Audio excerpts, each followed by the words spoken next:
Meus queridos, gostaria que você abrisse a sua Bíblia em Mateus, no capítulo 1, versículo a versículo 18. Eu quero ler com os irmãos a partir do verso 18. Mateus, capítulo 1, versículo 18. Quem encontrou, diga amém.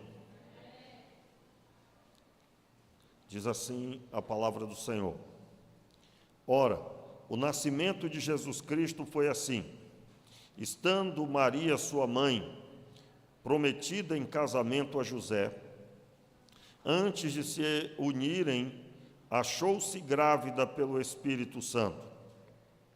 José, seu marido, sendo justo e não querendo difamá-la, resolveu deixá-la secretamente. Projetando ele isso em sonho, lhe apareceu um anjo do Senhor, dizendo: José, filho de Davi, não temas receber Maria como tua mulher, porque o que nela foi gerado é do Espírito Santo. Ela dará à luz um filho e lhe porás o nome de Jesus, porque ele salvará o seu povo dos pecados deles.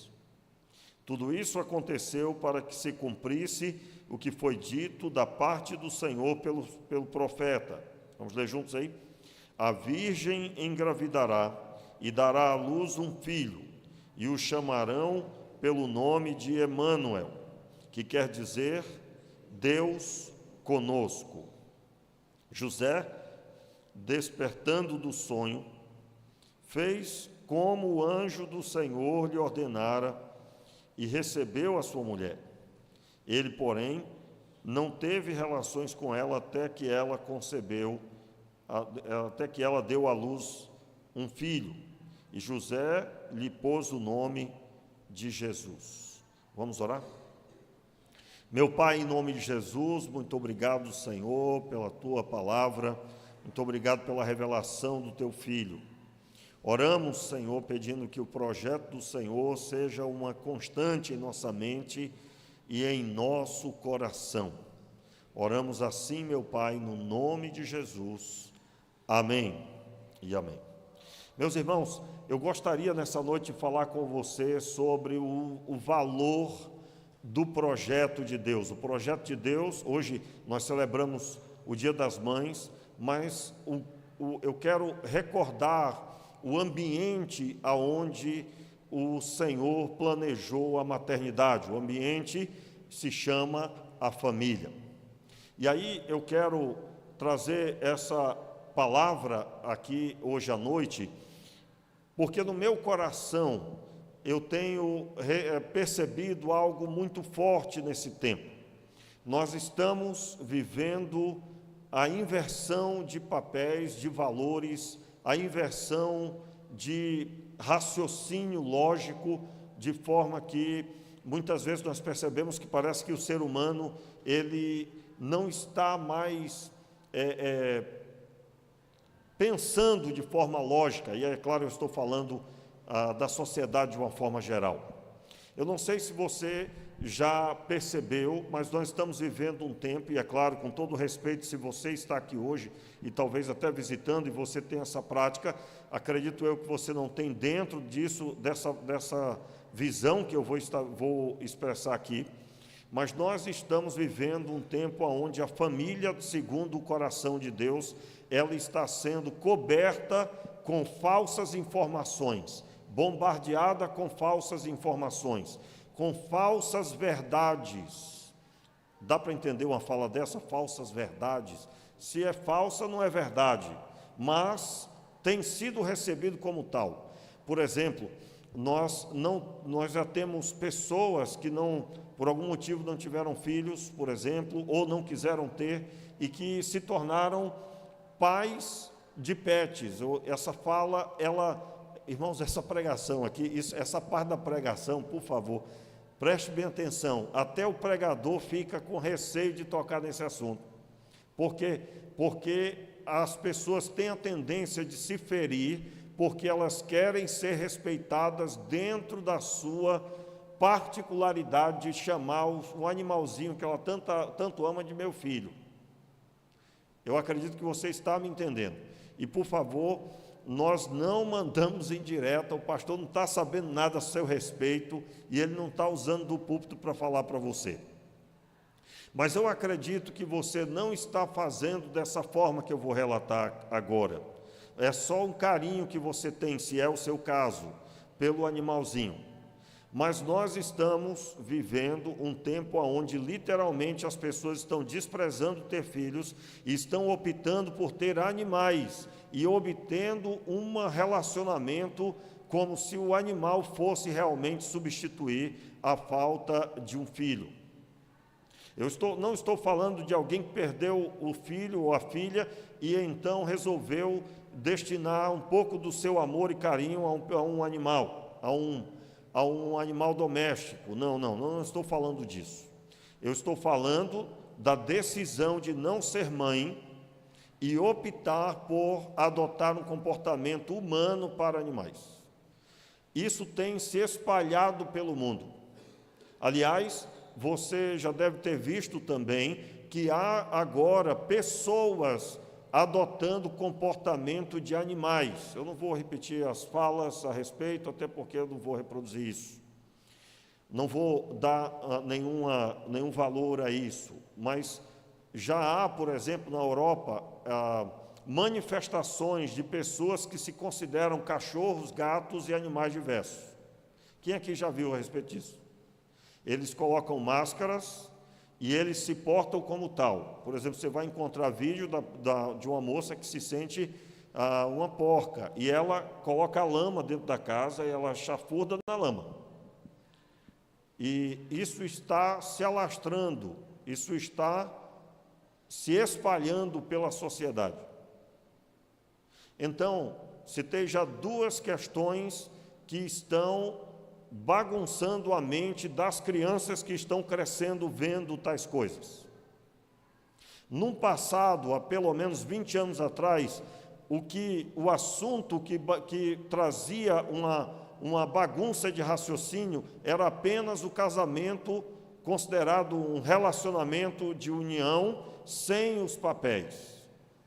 Agora, nós estamos vivendo coisas inimagináveis. E com a velocidade de que o mundo se transformou nos últimos 20 anos, o que não transformou em 100. E nessa velocidade, daqui a 5 anos, nós não sabemos como estará. Nós já caminhamos, e por favor não me entenda que eu estou trazendo uma palavra falando de política, não estou, absolutamente. Os irmãos que já me conhecem há bom tempo sabem que eu não utilizo do púlpito para trazer absolutamente nada com a visão de ideologia política, até porque o cristianismo é superior a tudo isso. O cristianismo está sobre qualquer ideologia política. As ideologias dos últimos tempos, elas têm poucos anos de existência, comparado com o cristianismo, comparado com a fé em Deus, que vai por milhares e milhares de anos. Aliás, desde o começo, porque foi Deus que criou tudo. Então, quando Deus criou os céus e a terra, Ele criou com o objetivo, constituir um ambiente para a família. E o primeiro casal que Ele constituiu foi Adão e Eva. E Ele, quando foi falar com esse casal, o que Ele disse a eles é que eles governassem sobre toda a terra e eles tivessem ampla visão familiar, pois o próprio Deus disse em Gênesis 1, crescei-vos e multiplicai-vos, enchei a terra. Você vai encontrar a tradução declarando isso. No Antigo Testamento, e hoje nós tivemos aqui a leitura de um trecho desses, a irmã Miralda, no momento de dízimos e ofertas, falou sobre Ana. Ana, ela estava de forma emocionada, tão emocionada que o sacerdote pensou que ela estava embriagada. Em outras palavras, ela queria tanto ser mãe, tanto, que ela estava emocionada pedindo a Deus, e ela não estava nem um pouco ligando para que alguém fosse notar que ela estivesse. Não estava. o anseio por ser mãe era tão forte que ela estava ali derramada diante do Senhor, orando. Quando nós lemos uma passagem como essa, que foi lida hoje, nós precisamos perceber o seguinte: há um projeto que está sendo sobreposto nessa geração. Você já não vai encontrar mais com frequência, é claro, você que serve a Deus, que busca o Senhor, eu acredito que você está protegido, mas de uma forma geral, você já não vai encontrar mais uma pessoa fazendo algo semelhante a Ana. Como eu disse, salvo os que servem a Deus. Não queria dizer isso, mas eu tenho. Mas até no meio da igreja. Por exemplo, você vai facilmente perceber que existem pessoas com medo de terem filhos por causa de como o mundo está ficando. Pessoas que estão com preocupação para com seus filhos por causa das coisas que nos rodeiam. Isso é algo natural. Mas você pode acreditar que já deve existir pessoas decidindo não ter filhos também no meio cristão. E isso não pode absolutamente acontecer por causa da pressão das coisas que estão acontecendo em nossa geração. Não pode acontecer. Por quê? Porque o plano é do Senhor e não dessa sociedade, não de uma sociedade corrompida. E quando eu falo isso, eu estou falando sobre essa sociedade determinar o que você vai fazer. Não funciona assim, não deve funcionar assim. Nessa noite, meu irmão, eu gostaria que você permitisse que o Senhor, que a palavra do Senhor entrasse aí no seu coração e esse projeto, ele seja iluminado e seja realçado. Qual é o projeto? O Senhor constituiu a família e dentro da família está a figura da mãe, muito bem situada pelo próprio Deus. E nós temos duas formas de viver essa realidade. Primeiro, assumindo, vivendo, adotando isso para as nossas vidas, mas também ensinando as pessoas, ajudando as pessoas, e eu falo sobre aqueles que nos rodeiam, os amigos, os familiares, as pessoas que estão vivendo no meio desse conturbado tempo. Então, nós estamos contemplando que não há um anseio crescente pela constituição familiar como se havia no passado. E pode acreditar, isso é fruto, sim, da influência do que se está fazendo em todos os lugares. Recentemente, nós vimos, aliás, quem tem acompanhado, se você não tem acompanhado, eu gostaria de incentivar você a acompanhar. Há pelo menos 25 anos atrás, 20 anos mais basicamente, havia uma percepção de que havia a formação de uma nova ordem mundial. E essa nova ordem mundial, essa frase nova ordem mundial, ela apontava para o cumprimento de profecias, onde o ambiente do mundo se formaria com um governo único, através dessa nova ordem mundial. Nos últimos tempos, nós percebemos que essa nova ordem mundial, aliás, isso é fato já, né? Ela está totalmente sendo desfeita. Ela pegou muita força com a formação da ONU, depois da Segunda Guerra Mundial, e a ONU, como um exemplo dessa unidade, foi fomentando isso. Porém, atualmente, essa nova ordem mundial está se quebrando completamente. Para aqueles que não estão entendendo, eu quero fazer uma rápida observação. Segundo a Bíblia, antes do fim, toda a terra terá um governo único. E esse governo será inicialmente benéfico para todos. Se levantará um homem que trará a solução para os problemas da humanidade. Uma pessoa que será tão respeitada que os países abrirão mão do seu governo local para adotar sujeição a esse governo geral. No meio do caminho, esse governo geral, na pessoa desse homem, ele se manifestará com o domínio do mal, ele não é do bem. Ele se apresentará como governo do bem, mas, na verdade, ele se revelará como anticristo. Dentro dessa linguagem da profecia, das profecias bíblicas, lá em Jerusalém será construído um novo templo, que será chamado o terceiro templo, e ele governará nesse templo, por meio dessa figura, pelo menos a figura do governo, será por meio dessa nova instituição, vamos dizer assim, nesse tempo que ele existirá. Atualmente nós já temos a construção do terceiro templo já esperando qualquer hora para ser iniciada, já existe todo o aparato para iniciar e levar adiante a construção do terceiro templo. Na época de Salomão levou 20 anos, pode acreditar que nesse período agora não levará tanto tempo. Não começou ainda porque o local que ele tem que ser construído está com um embate, pois no local há uma das maiores mesquitas, se não a maior mesquita do mundo, em parte do terreno. E aí você tem um problema para isso acontecer. Mas já tem todos os utensílios do templo construídos, não consagrados, porque só pode ser consagrado depois que o templo terminar.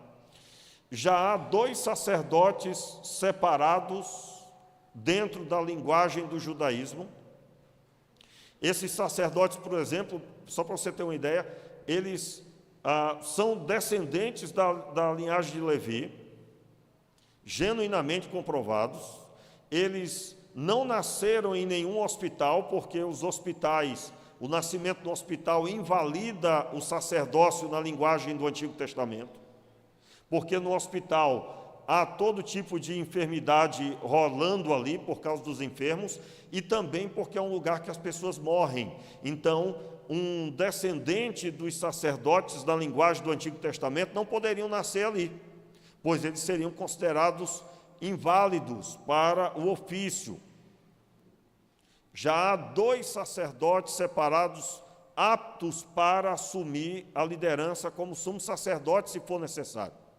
Esses 2 sacerdotes estão são tratados de forma absolutamente em segredo, porque isso é um assunto que pode, se cair nas mãos, de pessoas que são contrárias ao povo de Israel, por exemplo, isso pode gerar muito problema, se é que você me entende.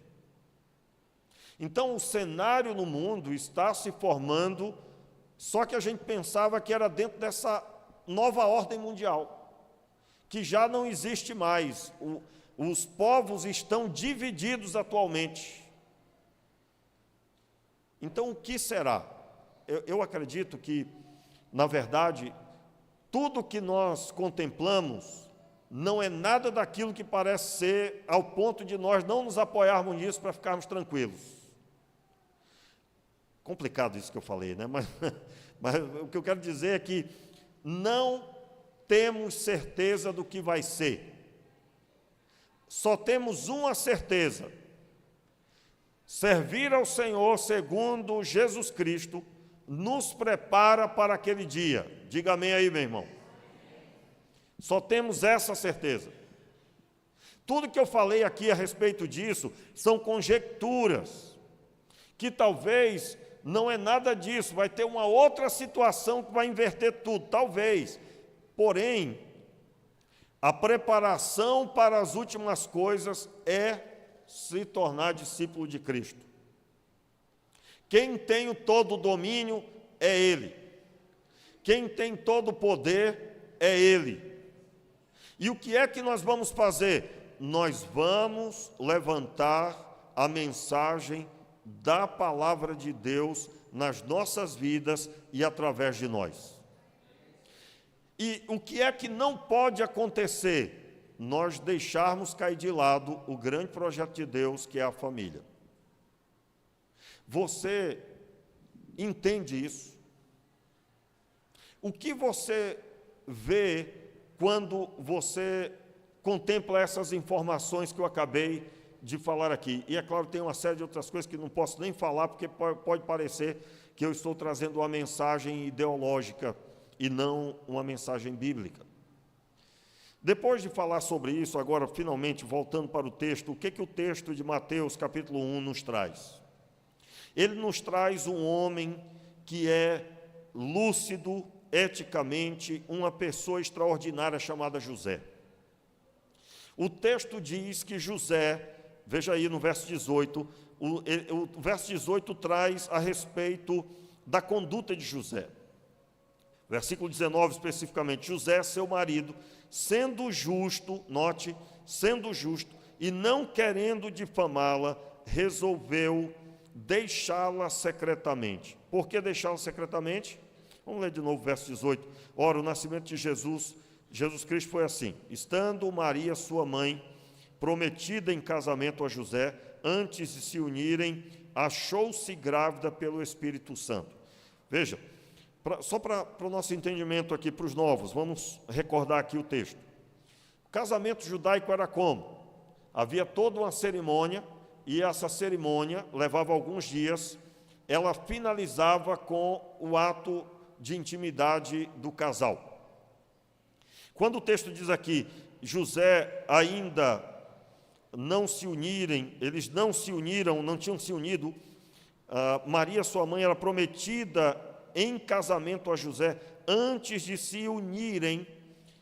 Quando você lê esse texto, lê o texto de Lucas, você vai perceber que eles já eram casados, mas ainda não tinham, conforme Mateus, se unido. Não havia ainda a união sexual. Eles não tinham consumado o casamento. Mas o compromisso de casamento já tinha sido iniciado, já estavam dentro do processo, e ela já era considerada a esposa dele. Não havia concluído o processo definitivo. Muito bem. E por ela se achar grávida, ele então a abandona secretamente. E aqui, meus irmãos, ele está assumindo a possibilidade de ele ser difamado. Ele seria certamente difamado. E ele assume o peso que ele atribuía que não era para ela. E ele assume esse peso. O que é que nós estamos vendo no texto? Esse casal era um casal extraordinário. Extraordinário. O que é que nós precisamos compreender baseado no texto? Primeiro, eu quero adiantar para você isso. Nós estamos diante do casal mais famoso da Bíblia, no meu entendimento. O casal mais famoso da Bíblia é José e Maria. Pastor, mas Abraão e Sara, meu irmão, José e Maria, para mim, no meu entendimento, é o casal mais famoso. E quando nós falamos de Abraão, nós precisamos falar sobre aquilo que Deus estava preparando para trazer à vida José e Maria.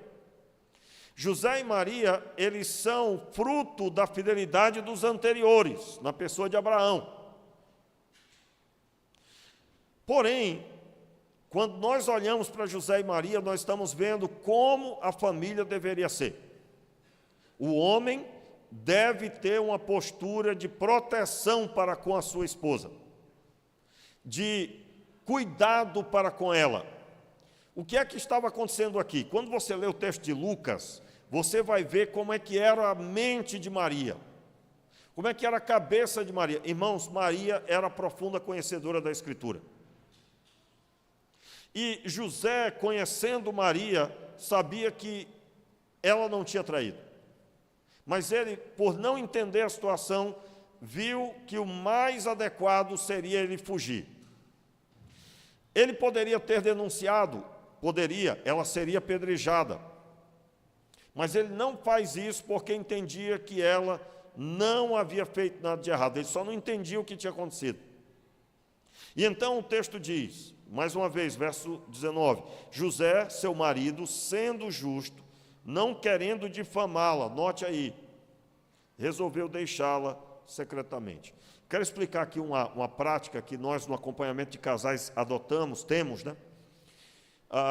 Nunca se pode aceitar a esposa falando mal do marido. E nunca pode se aceitar o marido falando mal da esposa. Claro que no momento de dor, de briga, de que eles estão vivendo um péssimo momento, nós vamos ouvir exatamente isso. O marido vai falar coisas horríveis da mulher, ou a mulher vai falar coisas horríveis do marido. Mas depois, quando se acalmarem, quando forem restaurados, uma fala que a pessoa que está conduzindo a restauração sempre deve conduzir é: você não pode, em momento nenhum, falar mal da sua esposa, das falhas dela, não pode. O pastor vai fazer o quê? Vai cobrir o sol com peneira? Não, não. Você vai compreender para a sua vida que você é uma carne com ela. E que quando você aponta todas as falhas dela, você está falando de você mesmo. Portanto, nós temos que ter uma postura de tratar e não denunciar para simplesmente expor ao sol. Porque isso primeiro não resolve nada. Só gera problema. Então, qual é a bandeira que nós vamos levantar? É da família, pastor? Da família. Mas da família num padrão bíblico. E qual o padrão que nós estamos observando aqui? Nessa família, onde existe essa mãe, tem um homem de Deus cuidando dela. Quantos estão entendendo o que eu estou dizendo aí? Pouca gente, a metade, né?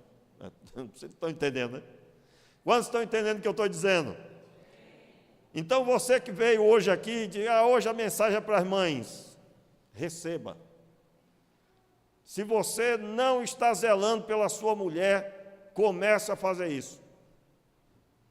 E eu vou lhe dizer, meu irmão, isso é para homem, viu? Porque agradar uma mulher é uma missão, é ou não é, homens? Agora aquele sim de macho aí, vamos lá? Só estou ouvindo a voz do Rafael, não é possível. Sim! É isso aí, rapaz, ô Senhor. Trazer um caldo de mocotó aqui para vocês, hein? Meus irmãos, prestem atenção.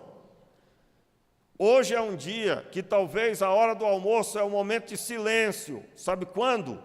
Quando não há um homem honrando a esposa, cuidando dela, zelando por ela. Me lembro, há muito tempo atrás, lá no Acre ainda, um dia eu fui almoçar com a família e o marido reclamou de tudo que estava na mesa. Irmãos, a mulher cozinhava de forma extraordinária. A mesa era um banquete. E ele reclamou de cada coisa. Isso aqui poderia ser melhor. Isso aqui, aí ela foi da cozinha preocupada, querendo ajeitar as coisas melhor para ele. Aí eu digo: meu irmão, eu não estou entendendo, está tudo tão maravilhoso. Não, irmão Renato. Se a gente afrouxar, não fica melhor. Aí eu digo: mas meu Deus do céu. Meus irmãos, foi exatamente esse casamento que veio a entrar num período de destruição breve. Eles quase vieram à separação. Por quê? Porque a esposa precisa ser honrada, precisa ser protegida, e José, ele fez isso muito bem. Nós poderíamos aqui hoje levantar, e seria legítimo falarmos somente sobre a alegria de ser mãe. Mas ser mãe não é uma missão sozinha. É uma missão para dois, pois ela, como mãe, fará o que o homem não pode fazer. Mas ela sozinha sofrerá bastante. Meus irmãos, é incrível como Deus constituiu a família. O homem, com toda a sua força, nunca jamais poderá gerar o que uma mulher pode gerar na vida dos filhos. A mulher é absolutamente mais sentimento, e que bom que é mais sentimento, porque ela trará o equilíbrio para os filhos e o equilíbrio para as filhas. Pois a criança, ao crescer, ela contempla o pai como ele é e contempla a mãe como ela é. E, ao conviver com os filhos, vai plantar uma mensagem que existe um padrão, o homem e a mulher juntos na constituição familiar. Por isso que nós não concordamos com alguém que planeja ser mãe solo. Não é assim que se diz lá fora? Mãe solo, mãe sozinha, ela é a pessoa que vai conduzir tudo, ela não pretende ter um companheiro. nós não recomendamos. Por quê? Porque no plano de Deus, para trazer o seu Filho unigênito do Pai, Deus encontrou um casal que era um casal abençoado. Então, qual é o projeto aqui? Nós vivermos a fé, nós trazermos isso para os nossos lares, adotarmos o padrão bíblico, de forma que a cada ano, quando celebramos o Dia das Mães, nós teremos mães dizendo: eu já sou absolutamente feliz, eu não preciso desse dia para ser. Você pode ter levado a sua esposa, a mãe de seus filhos, para comer num excelente lugar, mas se ela não está se sentindo protegida, amada, se ela não está sentindo que ela é importante na família, não adianta levar no lugar melhor que tem. É verdade ou não é, mulheres? Está todo mundo muito bem aqui, né? A verdade, só ouvi aqui duas vozes, né? Está tudo bem. Que bênção, né, irmãos? Louvado seja Deus, hein? Quando os irmãos saírem daqui, vai sair até voando na asinha, né? Pastor, abra a porta que eu agora vou sair, que nem um anjo, né? Eu acho que é legal falar isso, porque, irmãos, a igreja de Deus não é constituída de anjos, é constituída de pessoas, com falhas, com defeitos, com lutas, é ou não é verdade? Mas o que é que eu vou fazer então? Eu vou contemplar um texto como esse e eu vou clamar a Deus para que eu, homem, seja encontrado como José foi. As mulheres vão olhar para esse texto e vão se ver na pessoa de Maria, uma mulher segundo a vontade de Deus, aonde o Senhor implantou o seu projeto. E os filhos, ao crescer, contemplando isso, eles crescerão sadios na fé, contemplando a família que tiveram. Então o texto diz, verso 20, projetando ele isso, em sonho, lhe apareceu um anjo do Senhor, dizendo: José, filho de Davi, não temas receber Maria como tua mulher, porque o que nela foi gerado é do Espírito Santo. Você deve se lembrar que o Senhor, quando falou com as irmãs de Moisés, né? A irmã de Moisés, que estava se rebelando contra ele falou para ela e para Arão, Miriam e Arão, falou para elas: olha, porventura não falo eu por meio de sonhos ou visão com os meus profetas, mas a este, Moisés, falo face a face. O Senhor, nesse texto, ele revela que é comum ele falar com seus servos por meio de sonhos e de visão.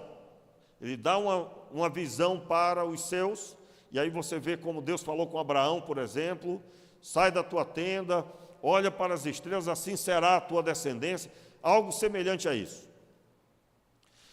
Mas ele fala, com Moisés falou face a face, mas com os seus por meio de sonho. E esse é um texto que revela isso. Esse homem de Deus, chamado José, Deus tinha acesso ao falar a ele. E ele foi dormir. Ele recebe um sonho, e no sonho a orientação para que ele retorne e não deixe a sua esposa. O verso 21, então, o anjo revela: ela dará à luz um filho e lhe porás o nome de Jesus, porque ele salvará o seu povo dos pecados deles. E aqui eu encerro, meus irmãos, observando que Deus deseja falar isso conosco. Imagine sua vida abençoada ao ponto de o Senhor ter livre acesso a falar com você. Você, homem. Você está protegendo sua esposa, mãe dos seus filhos ou do seu filho. Você está cuidando, zelando para somar, para trazer vida para casa, não gerar morte com suas ações, como José fez. E Deus fala ao seu coração, e Deus direciona você. Você, mãe, você, uma santa serva de Deus, que o Senhor também fala diretamente, como falou com Maria. O texto de Lucas declara muito bem. Ela não teve um sonho com o anjo. O arcanjo Miguel veio e falou com ela. O texto da palavra de Deus declara fortemente que a vontade de Deus estava manifesta claramente na vida desse casal. E eles tiveram um filho. José cuidou como filho, concebido pelo Espírito Santo.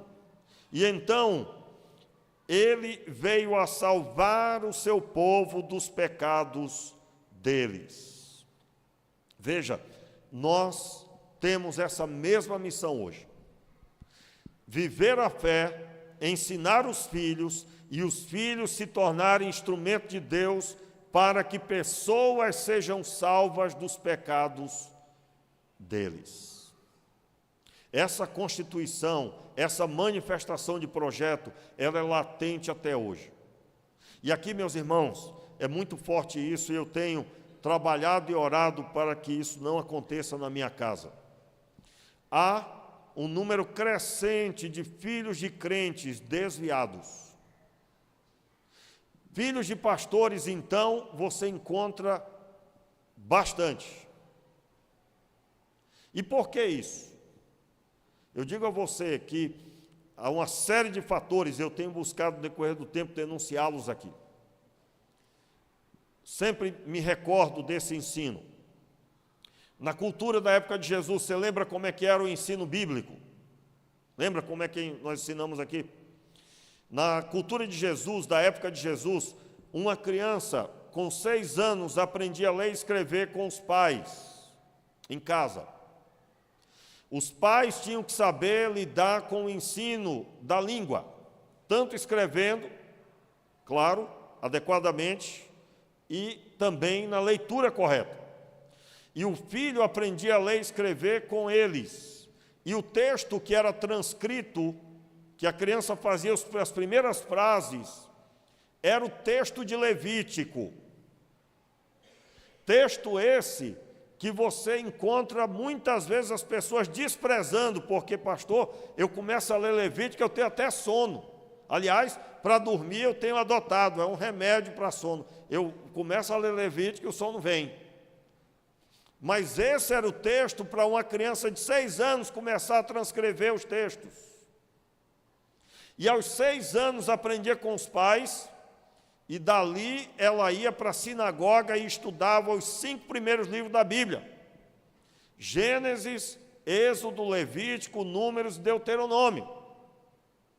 Quando você contempla o Pedro, que é chamado por Jesus para segui-lo, ele teve essa formação dos 6 anos aos 13.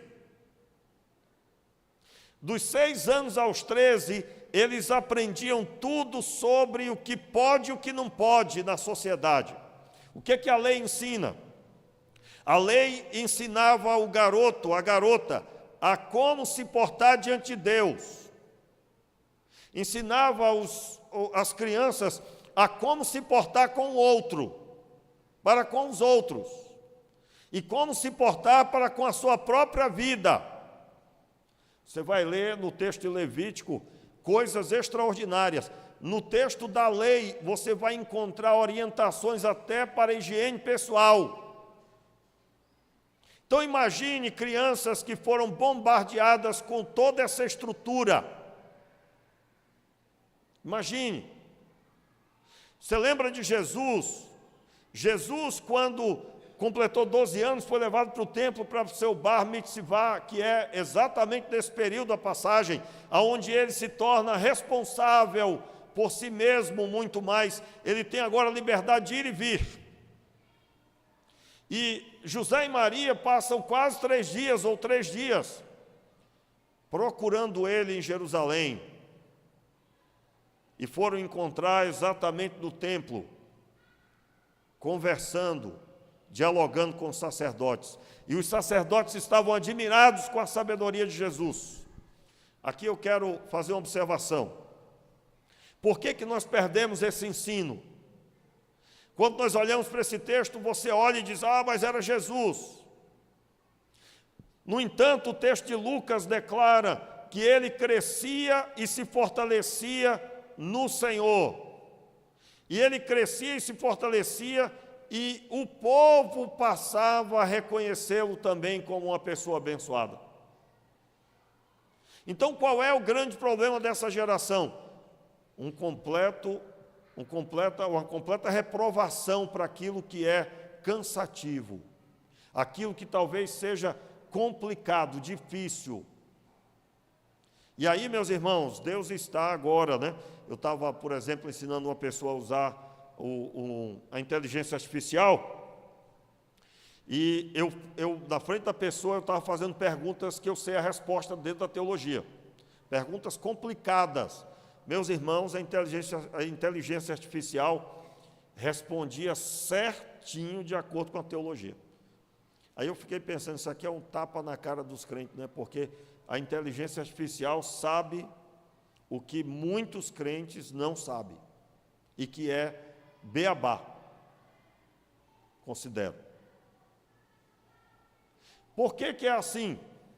Por que nós temos tantos filhos distantes e desviados, fazendo parte de movimentos criminosos? Porque, meu irmão, o cristianismo é fraco, a fé é fraca, o ensino bíblico é fraco.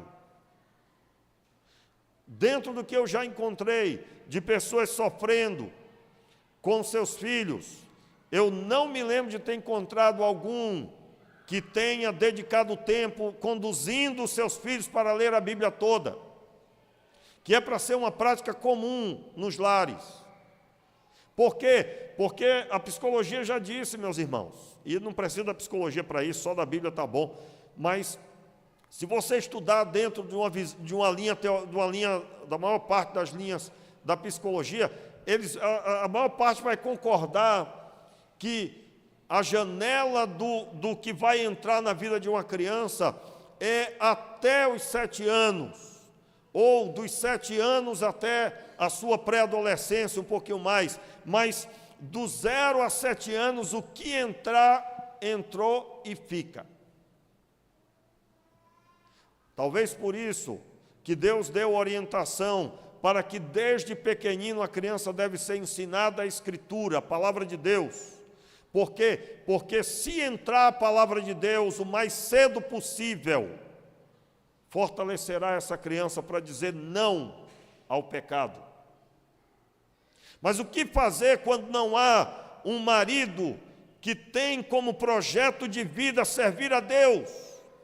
O que fazer quando há uma esposa que não tem como projeto de vida servir ao Senhor genuinamente? Irmãos, isso existe, viu? Alguém olha e diz, mas era Maria, como se Maria tivesse um poder a mais. Irmãos, a própria Maria no seu cântico diz que ela está agraciada está vivendo aquele momento porque ela também é necessitada da salvação. Está no cântico que ela profere. Senhor, meu Salvador. Para declarar isso, ela também entende que ela é necessidade de salvação. Mas ela foi encontrada santa ao ponto de conceber em seu ventre, de ter em seu ventre a pessoa de Jesus. O que é que nós, como igreja, temos que fazer? Meu irmão, invista no seu casamento. Invista no seu relacionamento com a sua esposa. Minha irmã, invista no seu relacionamento com seu marido.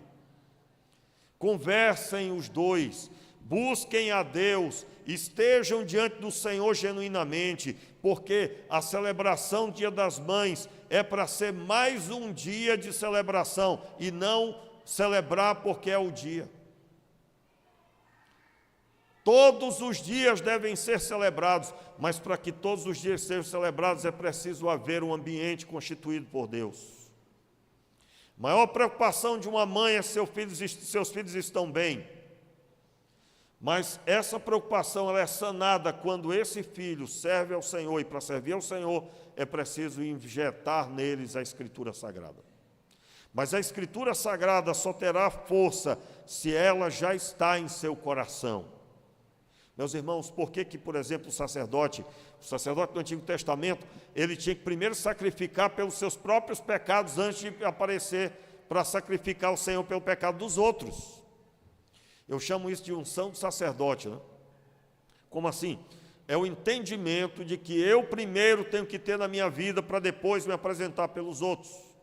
Por exemplo, eu não posso jamais subir aqui nesse púlpito em pecado. Se porventura, se por acaso, porventura não, né? Se por acaso aconteceu alguma coisa anteriormente, perdi minha cabeça, falei uma besteira, expressei algo contrário à fé cristã, sei lá, alguma coisa louca. Meu irmão, dependendo, nem subo no púlpito, graças a Deus nunca aconteceu isso. Mas se um dia acontecer, que Deus me livre de tudo isso, por que não posso subir? Porque eu não posso conduzir uma coisa que não está em mim. E isso tem que acontecer nos nossos lares também. Se você não tem, você primeiro tem que consertar para depois fazer. E eu quero convidar você à oração nessa noite. Por quê? Porque nós queremos viver o projeto de Deus. O projeto de Deus é que nós tenhamos mães dentro desse ambiente onde o marido zela, o marido serve a Deus, o marido cuida, o marido abençoa. E nós queremos um ambiente na vida das mulheres, das mães, um ambiente semelhante a que Maria viveu. Eu quero encerrar lendo o texto de Lucas, capítulo 1, versículo 46.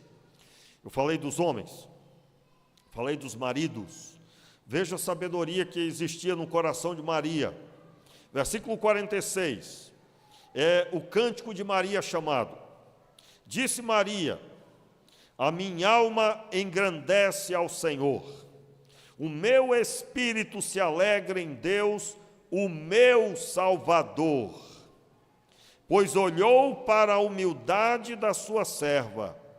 Desde agora, todas as gerações me chamarão bem-aventurada, pois grandes coisas me fez o poderoso, santo é o seu nome. E a sua misericórdia estende-se de geração em geração sobre os que o temem. Note, eu quero aqui encerrar, antes de encerrar, fazendo aqui um apelo, um chamado a todas as irmãs. Em nome de Jesus, que você seja sarada quanto a ter filhos. Se você não tem ainda, você que se casou ainda vai ter filhos, não tenha medo de ter, tenha a visão que Maria teve. Ela recebeu essa missão e ela disse: olha, o meu espírito se alegra em Deus, eu estou feliz por viver esse momento. É isso que tem que haver no coração de quem vai ser mãe. Se, por exemplo, você não conseguiu ter isso, você engravidou, seu filho absorveu toda uma tribulação que talvez você estava vivendo. Meus irmãos, é incrível como isso tem acontecido no nosso tempo. São mães que estão abraçando os filhos, mas os filhos não se sentem abraçados. Por quê? Porque o projeto de Deus é que você tenha claramente na sua mente aí, que você está vivendo o melhor momento, não é um peso, não é uma destruição para a sua vida. Não sei se você já contemplou, mas lá fora, você vai encontrar pessoas dando graças a Deus pela creche. Você vai encontrar pessoas, eu até disse aqui outro dia, que se tivesse creche 24 horas, ia colocar o filho. É ou não é verdade? Talvez você não concorde, mas pergunta para o pessoal que trabalha na creche como é que é. Pergunta. É ou não é verdade? O pessoal que trabalha na creche, o negócio é feio, meu amigo. Irmãos, e outra, eu não posso falar isso porque aí a pastor está, né? Mas depois que inventaram um auxílio aí mensal para mães, tem gente tendo filho para ganhar o auxílio. E ter filho é para isso, meus irmãos. Que pobreza, que miséria é essa de mentalidade. Verdade que eu estou dizendo, você já deve ter visto. Você vai encontrar no Brasil pessoas tendo um filho para ter mais um auxílio por causa daquela criança. Aí você vai procurar saber o auxílio quanto é que é. Deve ser 30 mil reais, né? Não, irmãos, 200 e poucos reais, dependendo do período, dependendo do lugar, você vai encontrar, eu nem sei o valor atualmente quanto é, mas nenhum valor deve ser motivador para ter filho. O motivador para ter filho é que você está vivendo o projeto de Deus. O motivador para ter filho é que você encontrou a esposa encontrou o marido, e no tempo certo teremos filho. Como que vai ser a mentalidade implantada na vida dessa criança? Como que vai ser essa sociedade? Aí vem o valor de nós vivermos a fé e pregarmos o Evangelho, porque só Cristo para pôr ordem no caos. Só Deus, irmãos, para pôr ordem na mente humana. E aqui eu estou dizendo para você que talvez está aí pensando em pôr a perder sua família, meu irmão, pare com isso agora. E viva o projeto de Deus, agradeça a Deus pela sua esposa, agradeça a Deus pelos seus filhos, agradeça a Deus pelo seu trabalho, pela sua vida, e busque ao Senhor para que Deus restaure seu coração. Nós precisamos de pessoas que se levantem para orar e que olhem para os seus filhos e tenham alegria em contemplá-los. Não permita que o mundo determine o seu comportamento será determinado pelo projeto de Deus. Deus te deu a capacidade de ser mãe, você recebeu uma dádiva do Senhor.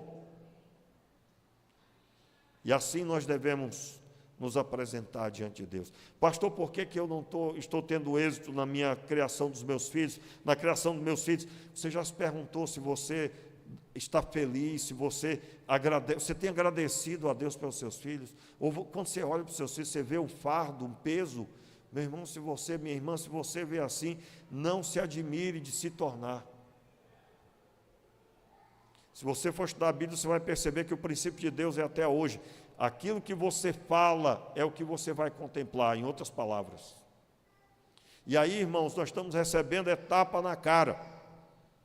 Porque o mundo corporativo está estudando a Bíblia, aplicando os princípios e está conseguindo vitórias extraordinárias.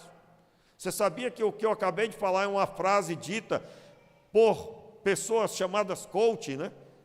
Que eles leem a Bíblia, obtêm os princípios, aplicam nos negócios e ficam maravilhados porque consideram, né, sabedoria milenar. E isso está nas nossas mãos e muitos crentes nem leem, nem sabem. Irmãos, isso não é coaching, não, isso é Bíblia. Porque Deus criou os céus e a terra, foi com a palavra. Começa a dizer que teu filho é um fardo, começa a dizer. Começa a falar que sua filha é um fardo, começa a falar aí. É exatamente o que vai se tornar. Mas comece a falar que ela é amada por Deus e por você. Comece a dizer que você ama sua filha, seu filho. Comece a dizer que você almejou por ela, por ele. E então você vai ver o resultado. O resultado é o projeto de Deus implantado.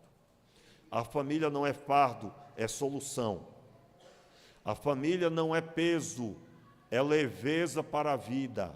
A Bíblia diz, se um se levantar contra dois, eles terão vitória, né? Em outras palavras, como se aquentarão se forem um? O texto de Eclesiastes vai declarar. Tem maior ganho do seu trabalho. Tem gente que não casa porque eu não tenho condições financeiras. Segundo a Bíblia, tem maior ganho do seu trabalho se forem dois. Siga o princípio bíblico. Agradeça a Deus pela sua casa, pela sua família. Agradeça a Deus por ser mãe. Marido, agradeça pela sua esposa. Pastor, mas tem defeito, pastor, tem uma falha, tem um monte de defeito de fábrica. Meu irmão, a palavra de Deus resolve tudo isso. Que você seja levantado para ser instrumento na sua casa. Profira então as palavras do Senhor lá na sua casa, meu irmão. Fique de pé no seu lugar e vamos orar. Eu gostaria de que as famílias que estão aqui presentes, se você pode estar junto da sua esposa, fique perto dela, fique junto aí agora, pode pegar na mão dela. Se você está com seus filhos, vá para perto dos seus pais, os filhos, né, podem ir para perto. Eu acho que podia até liberar as crianças já para estar aqui, né, irmãos? mas eu não posso determinar lá como é que está sendo lá o trabalho. Eu quero orar independente disso. Eu quero orar pelas famílias. Hoje é dia das mães, mas as mães não estão sozinhas. Elas têm um marido, elas têm um companheiro, têm os familiares, os filhos, e nós precisamos ver dessa forma, é uma família. Celebramos o dia das mães, mas ela está inserida dentro da Constituição chamada família. Feche os seus olhos e comece a agradecer pela sua casa. Pastor, não tenho que agradecer. Agradeça pelo que você ouviu agora e que você vai implantar. Agradeça pelo que vai ser. Eu te agradeço, Senhor. Eu te agradeço, Senhor, pelo meu marido, pela minha esposa, pelos meus filhos. Ore a Deus agora. Em nome de Jesus. Senhor, nós clamamos pedindo, Senhor, que o Senhor traga sobre a vida de cada um dos homens. Os que são casados, Senhor, que eles sejam instrumento na vida das suas esposas, da sua esposa. Aqueles que não são ainda, Senhor, que eles tenham um projeto único de constituir uma família, Senhor, e fazer feliz a esposa. Sim, Senhor. Tenha misericórdia de nós, Senhor, e olha para aquela família que está aqui, que está sofrendo, que está, Senhor, vivendo dias difíceis. Eu te peço, Pai, tenha misericórdia e ajuda essa pessoa. Ajuda, Senhor, esse coração que está até sangrando, Pai. Olha para essa mãe que tem sofrido. Pai, ajuda esta mãe, ó Pai. Nós clamamos, Pai, pedindo que o Senhor enche o nosso coração com a Tua palavra. Enche o nosso coração, ó Deus. E é no nome de Jesus que nós oramos. Levante as suas mãos. E agora